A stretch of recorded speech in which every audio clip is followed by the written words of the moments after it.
Hey, السلام عليكم ورحمة الله وبركاته. kusoo dhawaada channelkeena maanta waxaan idin hayaa video intaan horta waxba aanan dhihin bal ila daawada.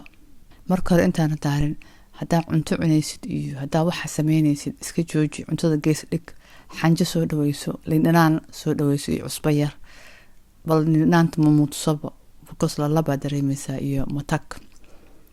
bal aan fiirsano.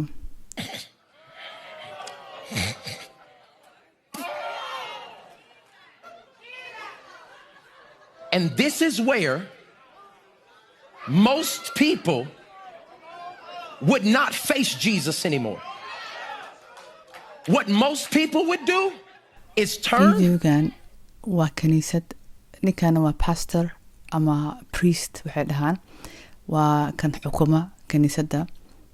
Xanduufta suu u xaqooday waa u jeedaa, waa soo si fiican buu soo diyaariyay xaqada, si fiican buu soo aruuriyay from sankiisii wixii dhan gacantiisu ku tufay, markaasuu indhihii u mariyay iyo wajigii.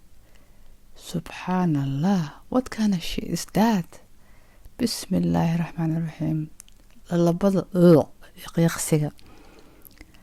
bal kaniisadda dhahaysa ama diinta dhahaysa, bal diinta dhahaysa xanduuf wajiga ma marso maxay tahay oo faa'iidadeena maxay tahay oo ninka yaraa la yaabanahay xaaskiisa xataa way fadhidaa halkaas la sheegay and waxay leedahay oo ninkayga maybe arag wax la sameynay meeshuu soo koray.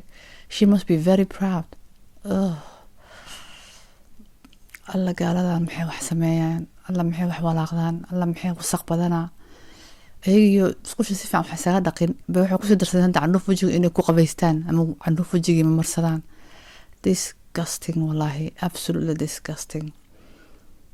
Anyway, bal taasaan rabay inaan idin sheegareeb anigoo wax fiirsanayo iga hor imaaday.